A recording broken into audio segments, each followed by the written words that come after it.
So the next thing is that we understand that what you believe determines what your quality of life is going to be, not how much money you have. So individuals who basically don't believe that they're worthy and that they should have a high quality life, regardless of how much money they have, they catch hell every day. And most of you all spend your time watching it on TV, because that's what those stories are about. Dallas, all those things. Those are about people that have tons of money and live in hell every day. They can't trust people. Their kids still get sick and die. The whole bit, because money does not deal with any of that.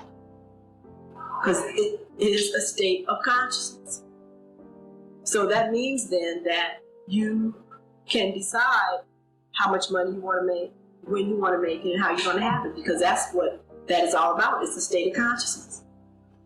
The individual can take a rock from a beach and put 2 eyeballs on it and stick some little felt feet on it and make $1 million and call it a pet rock. So now, somebody else can do something so ingenious as make a satellite and be poor. Now, what's the difference? And it's a state of consciousness. I mean, personally, in my opinion, I think I have more respect for the ingenuity in a satellite. Somebody going to a beach and taking a rock and putting some eyeballs on it and some felt feet and making $1 million, and the person who makes a satellite is penniless. It's been incredible. We mailed our first pet rocks to the stores October 1st, and by Christmas we'll have sold well over 1 million units. That kind of stuff just doesn't happen. I look at Coca-Cola as a wonderful example of that. Stuff is totally worthless, has done more damage on the planet than most anything I can identify. People wait outside in line in the morning for Coke. Can't live without it. Things are everywhere. I was up in the jungles in Mexico, and the road was about this big, and we had to weave into the mountain to let a big Coca-Cola truck come. You couldn't see houses for miles because it's all jungles. People live in huts, but they know Coca-Cola is.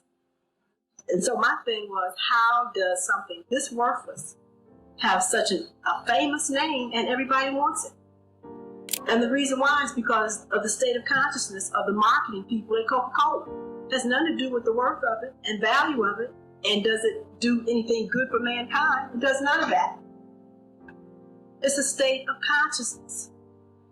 So you make a living based on your state of consciousness. And if you don't believe that you can make a living being happy and doing wonderful things, etc., enjoying life, then you won't. And if you think that you basically have to be enslaved and you got to do something that you don't want to, etc., because of whatever your work ethic is that you've been handed down, then that's what you have to live under. But everybody doesn't live like that. You have people that do nothing but play basketball all day, and they're millionaires, play golf, bowl. Some people do nothing but draw and paint all day. Some people do nothing. They just go travel. They make money in all kinds of ways. So the key is that you have to learn that it is your state of consciousness that's determining all of this. See, anytime you go to a job every day and tell a lie like that, you have a will to fail. Anytime you basically say that you want companionship and you want a nice man, and then you turn around with the same mouth and say there's no good men and they can't be trusted, you have a will to fail. Anytime that you would say that you'd rather have part of your body removed as opposed to actually figuring out what you can do to keep yourself whole, you have a will to fail. So success is basically what is important to you.